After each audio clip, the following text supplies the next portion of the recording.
तो दोस्तों बिना किसी चटपटे इंट्रो के इस वीडियो में हम लोग बात करेंगे अर्नब गोस्वामी और स्वयं नरेंद्र मोदी जी के बारे में। क्यों बात आज इन लोगों के बारे में, इन महापुरुषों के बारे में क्यों बात हो रही है, ये इस वीडियो में आपको पता चलेगा। तो इस वीडियो को एंड तक जरूर देखें और शेयर करने का भी काम करें, क्योंकि आज अर्नब गोस्वामी को मैं आज पूरी तरीके से टीयर अपार्ट कर दूंगा, उसकी इमेज को और फाड़ के एक्सपोज करके आपके सामने पेश कर दूंगा। तो इस वीडियो को शेयर जरूर करिएगा। और जैसा कि मैं हर वीडियो की शुरुआत में कहता हूं, अगर आपको घिन आती है इनकी सोच से तो उस सब्सक्राइब के बटन को ठोक डालो और उस बेल आइकन को भी बुरी तरीके से दबा डालो। तो देरी किस चीज की, शुरू करते हैं इस वीडियो को।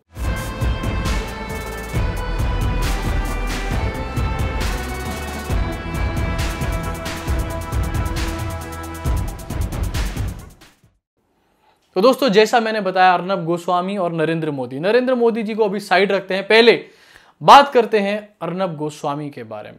आज इस आदमी ने ऐसा क्या किया है जो इसके बारे में बात हो रही है, आज इस आदमी ने ऐसा क्या किया है जो इसके बात करने पे हम लोग मजबूर हो चुके हैं।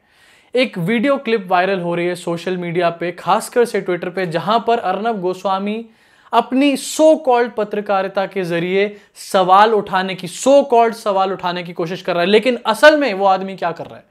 वो आदमी नफरत फैलाने की कोशिश कर रहा है। पालघर इंसिडेंट की मैं बात कर रहा हूं, उसके बाद एक डिबेट शो करा जाता है। वैसे तो इनके जो डिबेट शो होते हैं वो डिबेट शो नहीं होते, वो ऐसा लगता है कि चार चार पैग मार के दारू के सब लोग बैठ गए हैं और वहां पर आके, जैसे बुढ़े अंकल बैठ जाते हैं दारू पी के, वहां पर आके पूरी महफिल जमा लेते हैं और एक दूसरे के ऊपर चिल्लाने का काम करते हैं। ये कोई डिबेट शो नहीं है। लेकिन फिर भी एक सो कॉल्ड डिबेट शो करी जाती है। उस डिबेट शो में अर्नब गोस्वामी एकदम से, इस आदमी को मिर्गी विर्गी के दौरे पड़ते हैं। मुझे लगता है ये आदमी बैठे बैठे पागल हो जाता है, इतना बौखला जाता है आजकल कि ये एकदम से चिल्लाने लग जाता है। और मैंने तो ऐसे ऐसे दृश्य भी देखे हैं, शेयर नहीं करूंगा इस वीडियो को, क्योंकि पहले एक बार इनकी वीडियो शेयर करने पे ये लोग इतने तिलमिला गए कि इन्होंने मेरे को कॉपीराइट स्ट्राइक दे दी, तो शेयर नहीं करूंगा। लेकिन ऐसी भी वीडियोस देखी है इनकी जहां पर ये एक दूसरे का कॉलर पकड़ने पे आमादा हो जाते हैं इलेक्शन रिजल्ट को बताते बताते, इस खिसियाहट में कि इनके जो आका हैं वो इलेक्शन हार रहे होते हैं। तो ये इंसान जो सो कॉल्ड डिबेट कराता है वो फिर से एक डिबेट कराता है और पालघर इंसिडेंट के बाद ये डिबेट होती है, जिसमें ये इंसान कहता है कि मैं निकला हूं देश के साधुओं को बचाने। ये इंसान जो योद्धा बन के अपनी शक्ल अपने आप को दिखाता है टीवी पे, असली में क्या कर रहा होता है? हमारे देश में एक प्रोपेगेंडा फैलाने की कोशिश कर रहा होता है, चिल्ला रहा होता है और सोनिया गांधी के ऊपर सवाल खड़े कर रहा होता है। बहुत अच्छी बात है, सोनिया गांधी पे सवाल खड़े करिए, केजरीवाल पे सवाल खड़े करिए, अखिलेश यादव, मायावती, सब पे सवाल खड़े करिए, बस मोदी जी पे आप मत करना, क्योंकि वो आपकी औकात नहीं है। क्यों बता रहा हूं औकात नहीं है? क्योंकि दोस्तों आज से कुछ समय पहले, अब जैसा मैंने बताया था, एक कहानी सुनाता हूं अनभक्तों को, 3 साल पहले लगभग एक चैनल शुरू करा जाता है।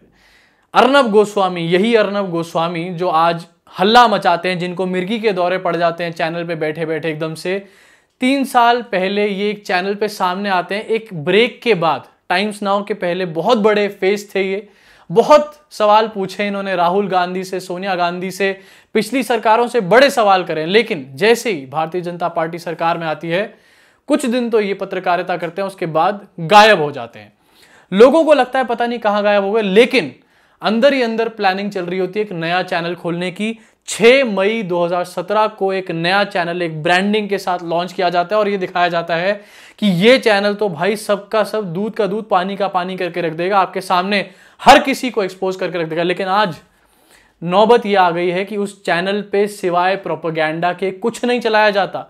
एक्सपोज किसको करा जाता है? सिर्फ उन लोगों को जो सरकार के अंदर नहीं बैठे। सरकार के अंदर, ये रिकॉर्ड है, सरकार के अंदर आज तक बैठे हुए लोगों से एक भी कड़ा सवाल करने की औकात नहीं है अर्नब गोस्वामी की। काम नहीं कर पाए रिपब्लिक टीवी वाले।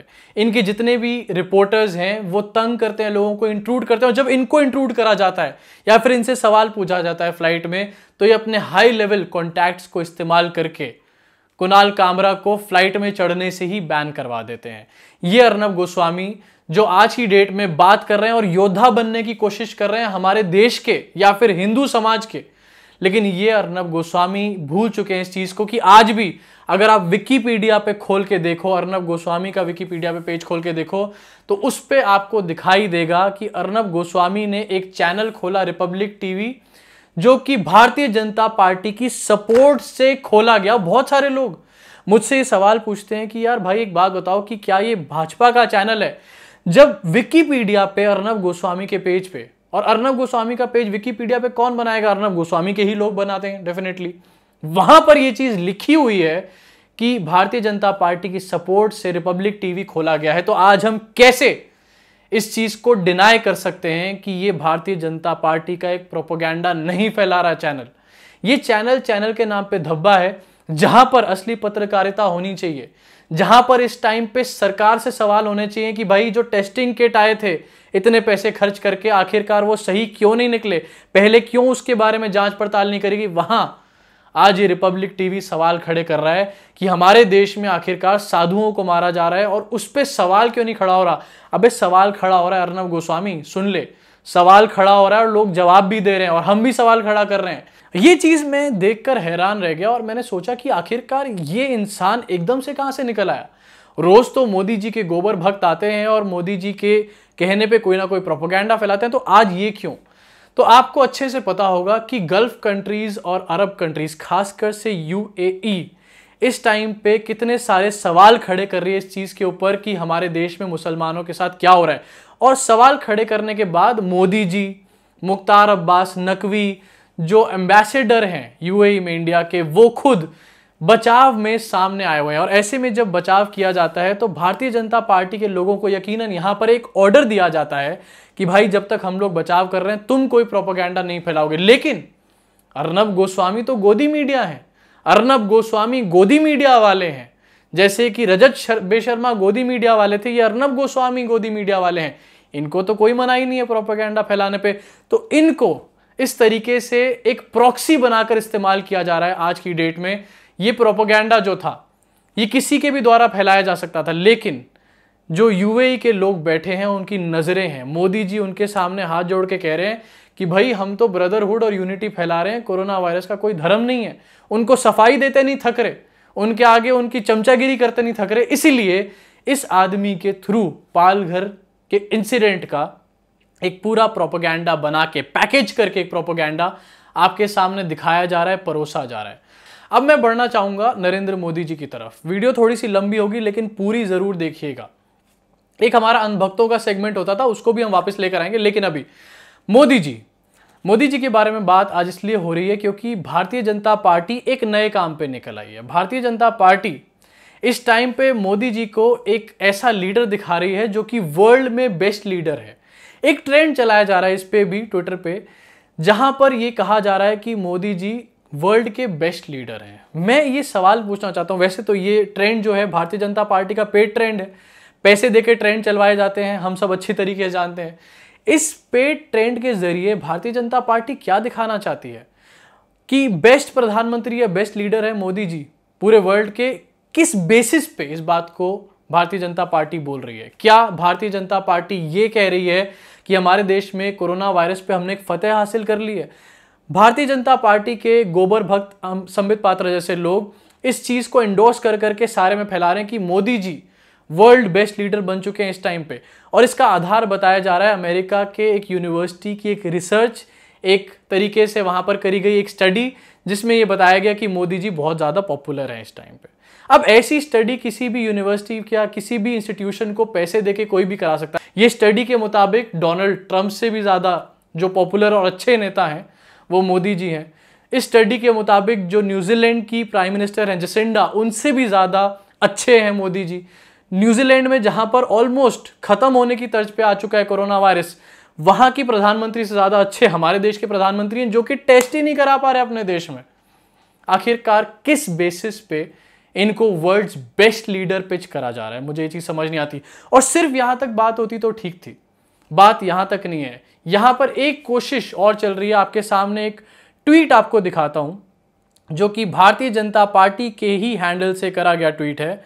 इस ट्वीट में यह लिखा गया कि imagine if India had to face कोविड-19 पेंडेमिक इन प्री 2014 एरा, और एक वीडियो साथ में शेयर करी गई है। मतलब इस टाइम पे ये दिखाया जा रहा है कि सुनो मेरे भक्तों, अगर यही पैंडेमिक आज आ रहा है, परेशानी हो रही है, लेकिन यही 2014 से पहले आया होता तो देखो क्या होता।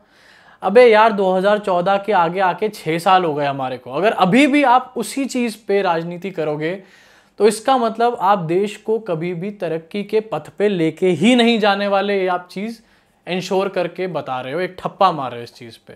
तो इस तरीके की एक्टिविटीज करी जा रही हैं और जहां ये सब एक्टिविटीज हो रही हैं वहीं पर एक तरफ तबलीगी जमात के बाद जो इंसिडेंट हुआ उसके बाद हर मुसलमान को जमाती जमाती बोल के टारगेट करके ये भी साथ में कहा जा रहा है मीडिया द्वारा भी काफ़ी हद तक कि मुसलमानों की वजह से ही हमारे देश में कोरोना वायरस फैला है। वहीं दूसरी तरफ एक खबर आज ये भी आती है कि जो तबलीगी जमात से जुड़े हुए लोग थे और केसेस थे, उनमें से जो केस रिकवर हो गए हैं वो केस वाले लोग अपने प्लाज्मा मतलब अपना एक प्लाज्मा सर्जरी के लिए लोगों को अपना प्लाज्मा डोनेट करने के लिए तैयार हैं और वो ये कह रहे हैं कि हम लोगों को जो इन्फेक्टेड है इस टाइम पे उनको हेल्प करना चाहते हैं प्लाज्मा सर्जरी के थ्रू, प्लाज्मा ट्रीटमेंट के थ्रू।